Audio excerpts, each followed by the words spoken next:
세계 최강의 제국, 몽골. 그들이 고려를 집어삼키려 할 때 고려는 불가능해 보이는 방법으로 맞섰습니다. 그 해답은 바로 8만 대장경이었습니다. 13세기 인류 역사상 가장 강력한 제국이 탄생했습니다. 몽골 제국이었습니다. 칭기즈칸이 세운 이 제국은 순식간에 유라시아 대륙을 휩쓸었습니다. 중앙아시아의 광활한 초원에서 시작된 몽골의 기마군단은 막을 수 없는 파도처럼 동쪽과 서쪽으로 퍼져나갔습니다. 그들 앞에서 수많은 나라들이 무릎을 꿇었습니다. 몽골군의 전투력은 당시 세계 최강이었습니다. 그들의 기병은 빠르고 기동력이 뛰어났으며 전술은 치밀하고 잔인했습니다. 몽골군은 중국의 금나라를 무너뜨렸고 서하를 멸망시켰으며 중동의 이슬람 제국들도 정복했습니다. 심지어 유럽까지 진출하여 폴란드와 헝가리를 유린했습니다. 몽골 제국의 영토는 인류 역사상 최대였습니다. 1231년 몽골의 시선이 한반도로 향했습니다. 고려는 이미 몽골의 존재를 알고 있었습니다.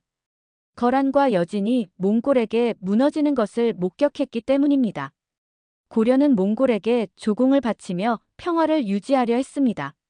하지만 몽골의 야심은 조공으로 만족하지 않았습니다.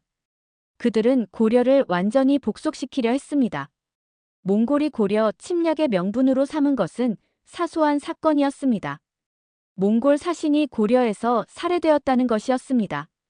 이것이 사실인지 아닌지는 중요하지 않았습니다. 몽골은 이미 고려를 침략할 결심을 하고 있었고 구실만 필요했던 것입니다. 1231년 살리타이가 이끄는 몽골군이 압록강을 건넜습니다. 첫 번째 침입은 충격적이었습니다. 몽골군의 기동력과 전투력은 고려군이 상상했던 것 이상이었습니다.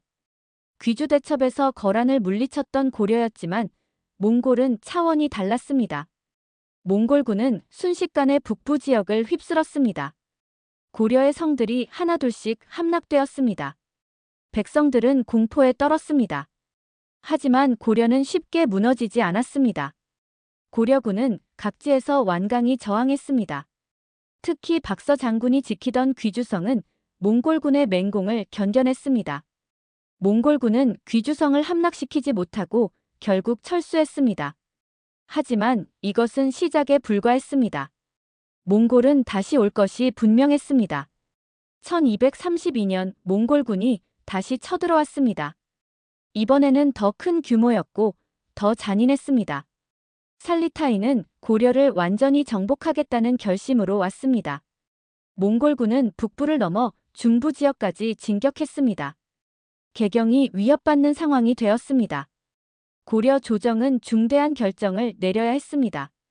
고종과 최씨 무신 정권은 놀라운 결정을 내렸습니다. 수도를 강화도로 옮기는 것이었습니다. 이것은 매우 파격적인 선택이었습니다. 1000년 가까운 역사를 가진 개경을 버리고 섬으로 가는 것은 굴욕적으로 보일 수도 있었습니다. 하지만 이것은 생존을 위한 최선의 전략이었습니다. 강화도는 천혜의 요새였습니다. 바다로 둘러싸여 있어 몽골의 기병이 접근하기 어려웠습니다. 몽골군은 육지에서는 무적이었지만 해전에는 약했습니다. 고려는 이 약점을 정확히 파악하고 활용했습니다. 1232년 고려 조정은 강화도로 천도를 단행했습니다. 이것은 장기 항전을 각오한 결정이었습니다. 강화도로의 천도는 전략적으로는 탁월했지만 백성들에게는 큰 고통이었습니다. 육지에 남겨진 백성들은 몽골군의 약탈에 무방비로 노출되었습니다. 수많은 사람들이 산과 섬으로 피난을 갔습니다. 가족이 뿔뿔이 흩어지고 집과 재산을 잃었습니다. 이 시기는 고려 역사상 가장 암울한 시기 중 하나였습니다. 몽골군은 육지를 거의 완전히 장악했습니다. 하지만 그들은 강화도를 공격할 수 없었습니다. 바다를 건너는 것은 그들에게 불가능했습니다. 몽골군은 육지에 남아있던 고려 백성들을 괴롭히며 고려 조정의 항복을 요구했습니다. 하지만 고려는 강화도에서 버티며 끝까지 저항했습니다. 이 전쟁은 단기전이 아니었습니다. 몽골의 침략은 30년 가까이 계속되었습니다. 1231년부터 1259년까지 몽골은 6차례나 고려를 침략했습니다. 매번 육지는 초토화되었고 수많은 백성들이 희생되었습니다. 하지만 고려 조정은 강화도에서 굴복하지 않았습니다. 이 끔찍한 전쟁 속에서 고려 백성들은 무엇으로 희망을 찾았을까요? 무력으로는 세계 최강의 몽골을 이길 수 없었습니다. 외교로도 몽골의 요구를 완전히 거부할 수 없었습니다. 이러한 절망적인 상황에서 고려인들이 의지한 것은 불교였습니다. 불교는 고려의 국교였고 백성들의 정신적 지주였습니다. 고려 조정과 백성들은 부처의 가호로 나라를 지키려 했습니다. 전국의 사찰에서 법회가 열렸고 승려들은 밤낮으로 경을 읽었습니다. 백성들은 절에 가서 나라의 평안을 기도했습니다. 이러한 불교적 신앙은 단순한 미신이 아니었습니다. 그것은 고려인들이 절망적인 상황에서도 희망을 잃지 않게 해주는 정신적 버팀목이었습니다. 1236년 고려는 역사상 가장 위대한 문화사업 중 하나를 시작했습니다. 팔만대장경의 조판이었습니다. 대장경은 부처의 가르침을 담은 경전들을 집대성한 것입니다.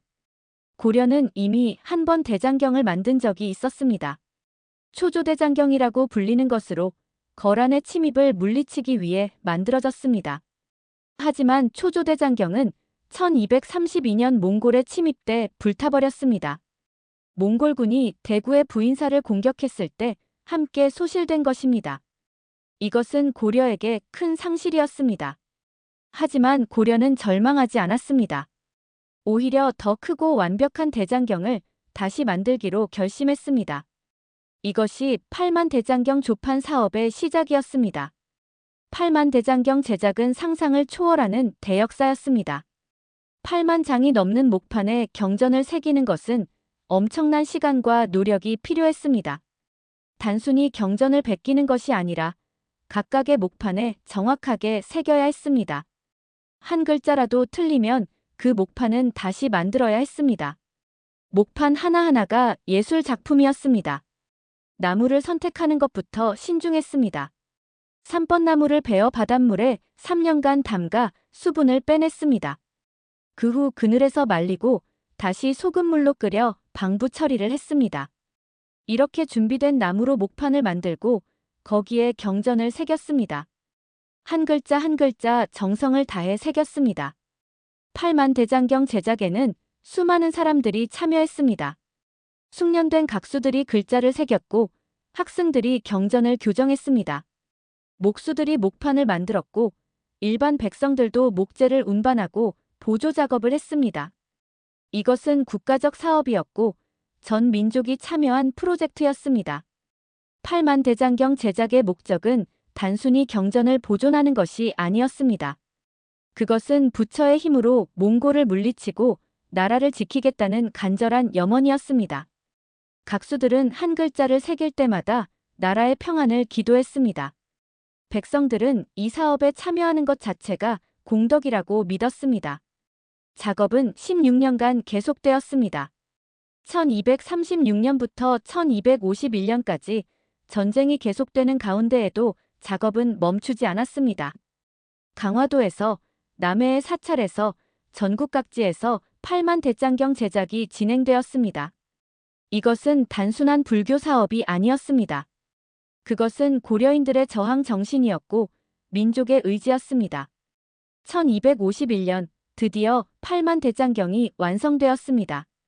총 8만 1258장의 목판에 5200만 자가 넘는 경문이 새겨졌습니다. 이것은 인류 역사상 가장 방대하고 정확한 대장경이었습니다. 내용의 완벽성, 글자의 정확성, 목판의 품질 모든 면에서 최고 수준이었습니다.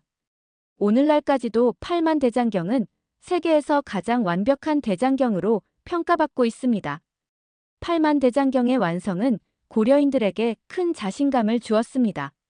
전쟁으로 모든 것이 파괴되는 상황에서도 그들은 이렇게 위대한 문화유산을 만들어냈습니다.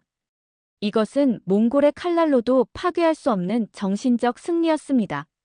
고려인들은 자신들이 단순히 살아남는 것이 아니라 문화와 정신을 지키고 있다는 것을 증명했습니다. 팔만대장경 제작 과정 자체가 민족 결집의 계기가 되었습니다. 전쟁으로 뿔뿔이 흩어졌던 백성들이 이 사업을 통해 하나가 되었습니다. 신분의 고하를 막론하고 모두가 참여했습니다. 귀족도, 평민도, 승려도, 속인도 함께 일했습니다. 이것은 고려가 하나의 민족 공동체라는 의식을 강화했습니다. 몽골과의 전쟁은 팔만대장경이 완성된 후에도 계속되었습니다. 하지만 전쟁의 양상은 변하기 시작했습니다. 몽골은 30년 가까이 고려를 공격했지만 완전히 정복하지 못했습니다. 다른 나라들은 몇 년 안에 무너졌지만 고려는 끈질기게 버텼습니다. 이것은 몽골 제국의 역사에서도 드문 일이었습니다. 몽골은 점차 고려를 완전히 정복하는 것이 불가능하다는 것을 깨달았습니다. 육지는 점령할 수 있었지만 강화도의 조정을 굴복시킬 수 없었습니다. 그리고 고려 백성들의 저항 의지는 꺾이지 않았습니다. 몽골은 전략을 바꾸어 고려를 완전히 멸망시키는 대신 복속국으로 만드는 것으로 만족하기로 했습니다. 1259년 몽골의 황제 몽케가 사망했습니다. 이것은 전쟁의 전환점이 되었습니다. 몽골 제국 내부에서 권력 투쟁이 벌어졌고 고려에 대한 압박이 약해졌습니다. 같은 해 고려의 고종도 사망했습니다.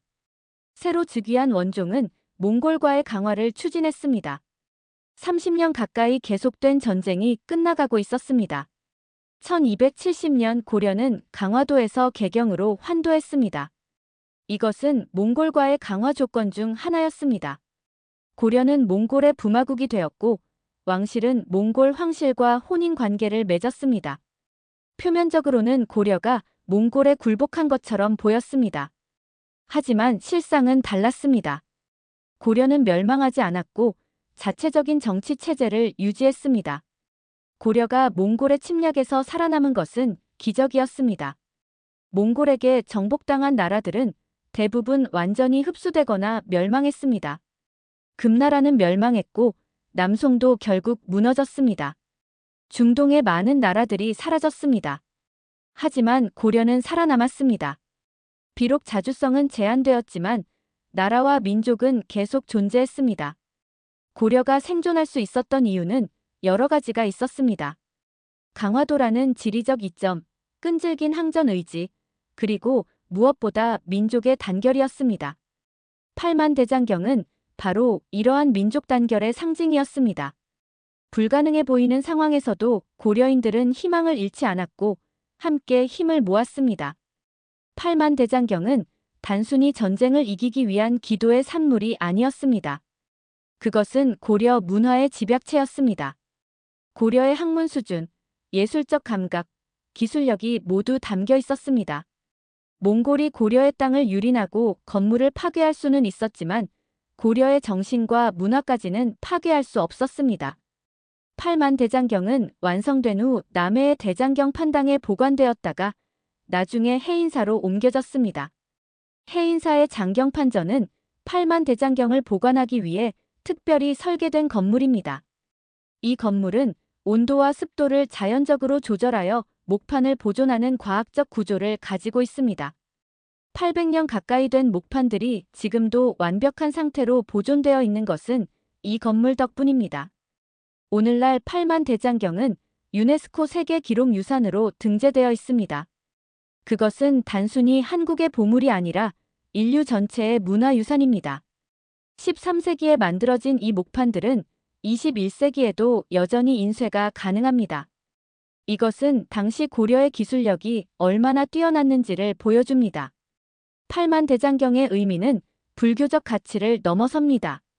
그것은 고려인들의 불굴의 의지를 보여주는 역사적 증거입니다. 세계 최강의 제국 앞에서도 굴복하지 않았던 정신, 극한의 상황에서도 문화를 창조할 수 있었던 저력을 보여줍니다. 팔만대장경은 한국인의 DNA에 새겨진 끈기와 창조성의 상징입니다. 현대 한국이 어려운 역사를 극복하고 발전할 수 있었던 것도 이러한 정신 때문입니다. 일제강점기, 한국전쟁, 가난과 독재를 겪으면서도 한국은 포기하지 않았습니다. 그리고 결국 민주주의와 경제 발전을 모두 이룩했습니다. 이것은 8만 대장경을 만든 조상들의 정신이 면면이 이어져 온 결과입니다. 8만 대장경은 또한 한국 문화의 우수성을 세계에 알리는 매개체입니다. 외국인들이 해인사를 방문하여 8만 대장경을 보고 감탄합니다. 13세기에 이렇게 정교하고 방대한 작업을 해낸 것에 놀라워합니다. 그들은 한국의 역사와 문화에 대해 새롭게 인식하게 됩니다. 학자들은 8만 대장경의 학술적 가치에 주목합니다. 그것은 불교 경전의 집대성일 뿐만 아니라 당시의 역사, 언어, 사회, 문화를 연구하는 귀중한 자료입니다. 8만 장이 넘는 목판에 담긴 정보는 무궁무진합니다. 지금도 많은 연구자들이 8만 대장경을 연구하고 있습니다. 디지털 시대의 8만 대장경은 새로운 의미를 얻고 있습니다. 8만 대장경을 디지털화하여 전 세계 누구나 접근할 수 있게 만드는 프로젝트가 진행되고 있습니다. 800년 전의 지혜가 21세기의 기술과 만나 새롭게 부활하고 있습니다. 이것은 과거와 현재, 전통과 현대가 조화를 이루는 모습입니다. 몽골의 침략과 8만 대장경의 이야기는 우리에게 많은 교훈을 줍니다. 물리적인 힘만이 전부가 아니라는 것, 정신과 문화의 힘이 얼마나 중요한지를 보여줍니다. 고려는 군사적으로는 몽골을 이길 수 없었지만 정신적으로는 결코 굴복하지 않았습니다. 그리고 그 정신이 8만 대장경이라는 형태로 영원히 남았습니다.